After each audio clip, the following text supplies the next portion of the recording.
Good morning, students. Myself, Dr. Harshita Rathod, Assistant Professor, Psychology. आज हम आपका second paper जो है assessment and measurement of psychological tools उसकी बात करेंगे, या assessment and testing of psychology. Basically ये जो पेपर है आपका वो मनोवैज्ञानिक परीक्षणों की बात करता है, यानी कि साइकोलॉजिकल टेस्टिंग की बात करता है कि हम विभिन्न तरीके के जो मनोवैज्ञानिक ट्रेड्स हैं, साइकोलॉजिकल एट्रीब्यूट्स हैं, उनका मापन एवं परीक्षण किस तरीके से कर सकेंगे। तो आपका ये जो पेपर है ये मापन एवं परीक्षण, मनोवैज्ञानिक मापन एवं परीक्षण, बेसिकली मनोवैज्ञानिक टूल्स की बात करता है। तो इसी के बारे में हम डिटेल में इस पेपर में पढ़ेंगे। इस पेपर का जो हमारा सबसे पहला टॉपिक है वो है मनोवैज्ञानिक परीक्षण का इंट्रोडक्शन या विषय वस्तु।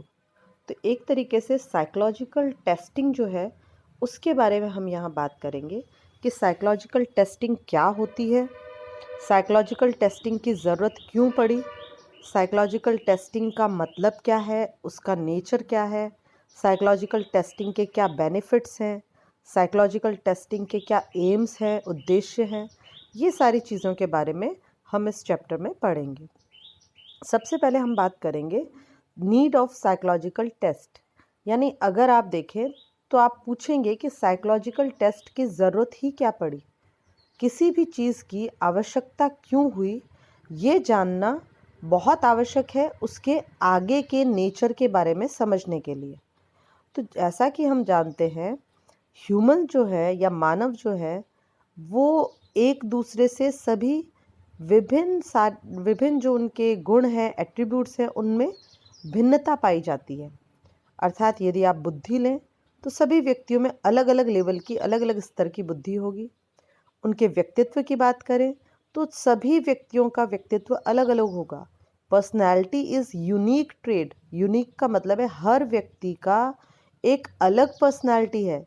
इवन अगर आप देखें कि जो आइडेंटिकल ट्विंस हैं, यानी कि जो बिल्कुल समान है, जिनका जेनेटिक कोड समान है, शक्ल सूरत समान है, उन ट्विंस की भी पर्सनैलिटी अलग होती है। दुनिया में कोई दो व्यक्ति ऐसे नहीं जिनका व्यक्तित्व समान हो। तो आप सोचिए कितनी अधिक डाइवर्सिटी है, कितनी अधिक विभिन्नता है। इसके अलावा अभिक्षमता, उनकी अन्य कई क्वालिटीज़ की अगर हम बात करें तो उनकी क्षमताएं, रुचि, उपलब्धि, योग्यताएं यानी स्किल्स, और भी कई सारे जो गुण हैं उन सब में आपको सभी व्यक्तियों में भिन्नता देखने को मिलेगी।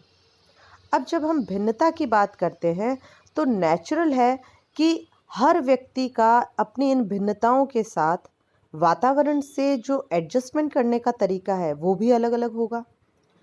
तो यदि हम चाहते हैं कि सभी व्यक्ति एक प्रॉपर तरीके से वातावरण के साथ समायोजन करके चलें, अपनी लाइफ में साइकोलॉजिकल वे में या मेंटली रूप में बहुत ग्रो करें, तो नेचुरली हमें सबकी भिन्नताओं को समझना होगा और सबकी भिन्नताओं के अनुसार उन्हें ट्रेनिंग देनी होगी कि अगर वो अपनी लाइफ में किस तरीके से आगे ग्रो कर सकते हैं। इसे आप छोटे से एग्जांपल से समझ सकते हो। क्लास में अगर हम देखें 50 बच्चे हैं तो सभी 50 बच्चे अलग अलग तरीके के होंगे। उनमें से कुछ इंटेलिजेंट होंगे, कुछ कमज़ोर होंगे, कुछ मीडियोटर होंगे, कुछ साइंस में अच्छे होंगे, कुछ मैथ्स में अच्छे होंगे, कुछ सोशल स्टडीज़ में अच्छे होंगे, कुछ हिंदी में अच्छे होंगे, और इसी तरह उनमें कईयों में कुछ कुछ खामियां भी होगी। कुछ कल्चरल एक्टिविटीज़ में अच्छे होंगे, कुछ स्टडीज़ में अच्छे होंगे, कुछ बोलने में बीइंग अ वक्ता वो बहुत अच्छे होंगे, कुछ इंट्रोवर्ट होंगे। तो बीइंग अ टीचर, एक टीचर के रूप में टीचर को क्या चाहिए कि वो सभी स्टूडेंट्स को एक साथ लेकर चले, क्योंकि अल्टीमेटली तो हमें उन्हें अगली क्लास में प्रमोट करना है। तो यहाँ एक टीचर तभी सक्सेसफुली काम कर सकता है जब वो सभी स्टूडेंट की विभिन्न विभिन्नताओं को जाने और उन विभिन्नताओं के आधार पे कोई किसी विषय में कमज़ोर है तो उसे उस विषय में प्रमोट करें, कोई किसी वजह से, किसी अन्य कारण से परेशान है तो उसके प्रॉब्लम सॉर्ट आउट करे, और इन सबको एक साथ लेते हुए वो अगली कक्षा में सभी बच्चों को अच्छे ग्रेड से पहुंचाए। तो यही हम देखते हैं एक मनोवैज्ञानिक का कार्य भी यही होता है कि वो समाज में जो विभिन्न तरीके के व्यक्ति हैं उन सभी की प्रॉब्लम्स को सॉल्व करने की क्षमता रखे। और ये तभी संभव है जब वो सभी व्यक्तियों की विभिन्नताओं के बारे में जान पाए। और ये जानकारी हमें कहाँ से होगी? ये मनोवैज्ञानिक परीक्षणों के द्वारा होगी। तो बेसिकली जब देखा गया कि व्यक्ति विभिन्न तरीके से अलग अलग विशेषताएं जो है उनके आधार पे अलग अलग विभिन्नताएं व्यक्ति रखते हैं, अलग अलग टाइप के लोग होते हैं, तो इन सभी विभिन्नताओं को पता लगाने के लिए, इन सभी विभिन्नताओं का मापन करने के लिए परीक्षणों का निर्माण किया गया। और सबसे पहले, जैसा कि आप लोगों को ध्यान है, 1905 में बुद्धि परीक्षणों का निर्माण आरंभ हुआ। वो सिर्फ यही ज्ञात करने के लिए कि किन की बुद्धि अधिक है, किन की कम है, कम वालों को हम किस तरीके से मेन स्ट्रीम में ला सकते हैं। तो ये एक बेसिक नीड थी साइकोलॉजिकल परीक्षणों के डेवलपमेंट की, कि इनका विकास क्यों हुआ, ताकि व्यक्तियों की विभिन्न विभिन्नताओं के बारे में जानकारी प्राप्त की जा सके। अब यदि हम बात करें मनोवैज्ञानिक परीक्षणों के अर्थ और स्वरूप की, तो देखिए, आप जानते हैं कि जनरली जो मनोवैज्ञानिक परीक्षण है वो व्यवहार का अध्ययन करते हैं, क्योंकि मनोविज्ञान ही व्यवहार का अध्ययन है। तो मनोवैज्ञानिक परीक्षण किसका अध्ययन करेंगे? व्यवहारिक जो आपके एट्रीब्यूट्स हैं, बिहेवियरल एट्रीब्यूट्स हैं, उनका मापन करने का कार्य करते हैं और उनके द्वारा व्यक्ति के प्रति समझ को बढ़ाने का कार्य करते हैं। तो इस तरीके से विभिन्न योग्यताओं का मापन और किसी व्यक्ति के व्यक्तित्व और चरित्र का अध्ययन जो करना है वो इन परीक्षणों के द्वारा संभव हो पाया है। अब आप अगर देखें तो मनोवैज्ञानिक परीक्षणों की विभिन्न परिभाषाएं आपको मिल जाएगी, जो अलग अलग तरीके से मनोवैज्ञानिक परीक्षणों को परिभाषित करती है।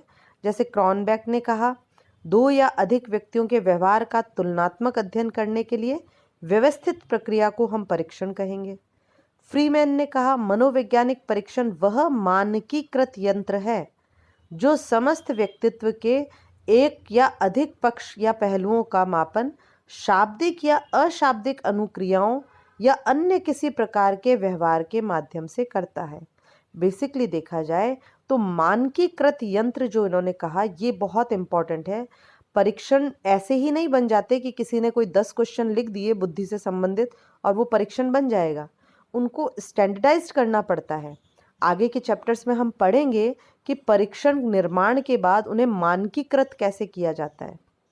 तो बेसिकली परीक्षण क्या है? मानकीकृत यंत्र है या टूल है जिसके द्वारा व्यक्ति के व्यक्तित्व से संबंधित एक या अनेक जो पहलू हैं उनकी जानकारी शाब्दिक, अशाब्दिक या अन्य किसी प्रकार के व्यवहार के द्वारा ज्ञात की जा सकती है। अर्थात इससे क्लियर पता चलता है कि जो मनोवैज्ञानिक परीक्षण है वे वर्बल हो सकते हैं, नॉन वर्बल हो सकते हैं, परफॉर्मेंस बेस्ड हो सकते हैं, ये कई तरीके के हो सकते हैं।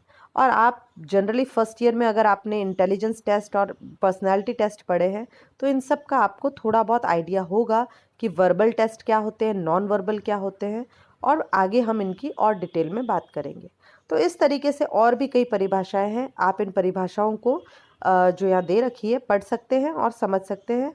जो जनरली इसका मीनिंग निकल कर आता है वो ये है कि मनोवैज्ञानिक परीक्षण वह वस्तुनिष्ठ एवं मानकीकृत साधन है जिसके द्वारा संपूर्ण व्यवहार के विभिन्न मनोवैज्ञानिक पहलुओं जैसे योग्यताओं, क्षमताओं, उपलब्धियों, रुचियों, व्यक्तित्व की विशेषताओं आदि का परिमाणात्मक एवं गुणात्मक अध्ययन होता है। यह व्यक्ति को समझने एवं समूह से उसकी तुलना करने में सहायक होता है।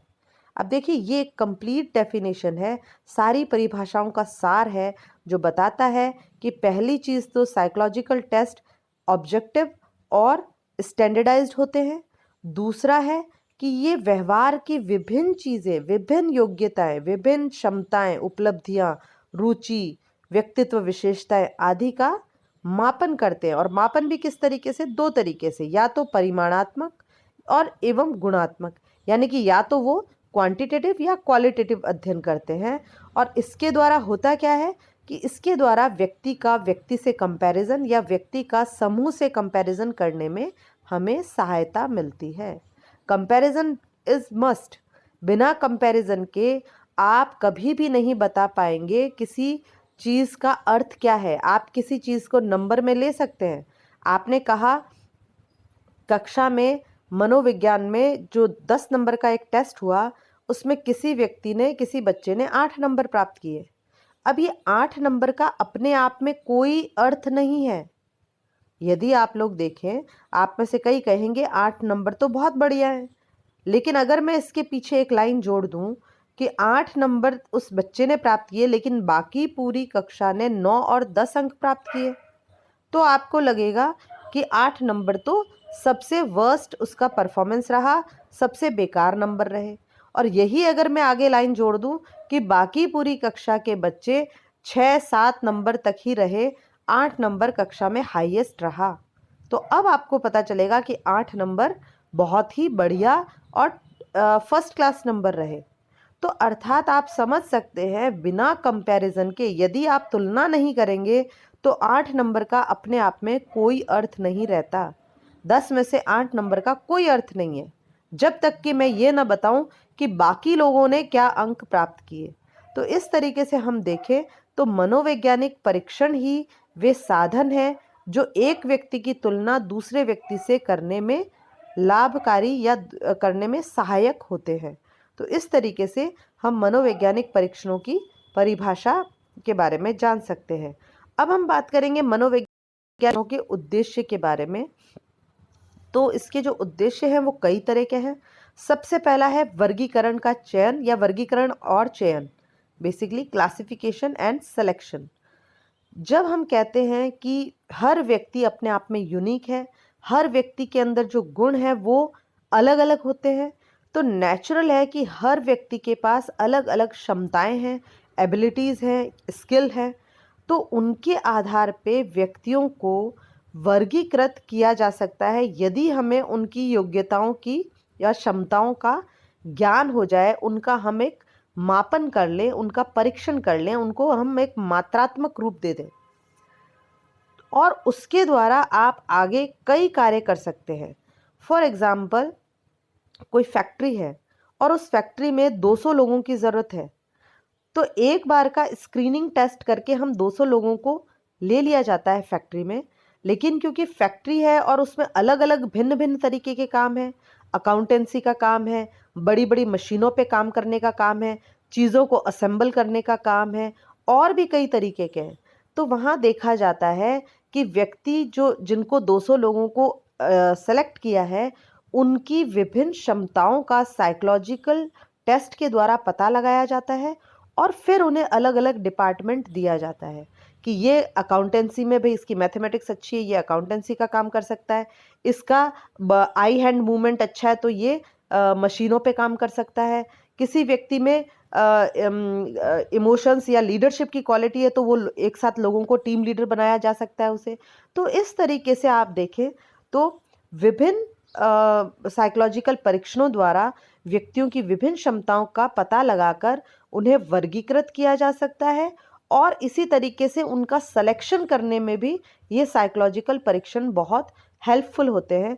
किसी भी संस्था में, किसी भी कंपनी में जब लोगों का सिलेक्शन करना होता है तो वहाँ बेसिकली साइकोलॉजिकल जो टेस्ट होते हैं, अभिक्षमता परीक्षण हो, चाहे वो शैक्षणिक परीक्षण हो, व्यावसायिक परीक्षण हो, इन सब का काम में लेकर उनका चयन किया जाता है। तो मनोवैज्ञानिक परीक्षणों का सबसे जो इम्पॉर्टेंट एक एम है वो है सिलेक्शन एंड क्लासिफिकेशन। दूसरा है प्रिडिक्शन यानी पूर्व कथन। जनरली देखा गया है कि जब हमें किसी व्यक्ति की क्षमताओं का, रुचि का, व्यक्तित्व का, बुद्धि, योग्यता आदि का पता चल जाता है, तो हम ये भविष्य कथन कर सकते हैं कि फ्यूचर में वह व्यक्ति क्या कार्य करेगा या किस कार्य में अच्छा करेगा। आप ये देख सकते हैं कि यदि हमें किसी एक बच्चे के बारे में पता चलता है कि इसकी अभिक्षमता यानी कि इसमें कैपेबिलिटी है साइंस पढ़ने की, साइंस और मैथ्स पढ़ने की, इसकी रुचि भी है साइंस के अंदर, और इसमें बुद्धि भी है उस लेवल की कि ये साइंस के लॉजिक वगैरह को समझ सके, तो जनरली हम उसके लिए प्रिडिक्ट कर सकते हैं कि आप इसे अगर ये साइंस फील्ड में जाता है तो ये आगे चल के बहुत अच्छा उसमें कार्य करेगा। क्यों? क्योंकि हमने उसकी तीनों चीज़ों का पता लगाया है। तो ये प्रेडिक्शन काफ़ी हद तक सही भी जाते हैं, क्योंकि ये साइंटिफिक है। जब हमें पता चल जाता है कोई व्यक्ति में क्या-क्या क्षमताएँ हैं, उसकी रुचि क्या है, उसमें बुद्धि कितनी है और वो क्या कार्य करने के योग्य है, तो हम प्रेडिक्ट कर सकते हैं कि फ्यूचर में यदि इस फील्ड में वो जाएगा तो बहुत अच्छा सक्सेस प्राप्त करेगा। तो इस तरीके से देखा गया है प्रेडिक्शन की क्षमता हमें साइकोलॉजिकल टेस्ट ही देते हैं। इसके आगे अगर हम बात करें तो निर्देशन, जो कि प्रेडिक्शन का ही एक पार्ट है। जब हम प्रेडिक्ट करते हैं कि ये चीज़ आगे जाके ये व्यक्ति इस फील्ड में अच्छा करेगा, तो हम डायरेक्शन भी दे सकते हैं कि आप इसे इस फील्ड में डालिए।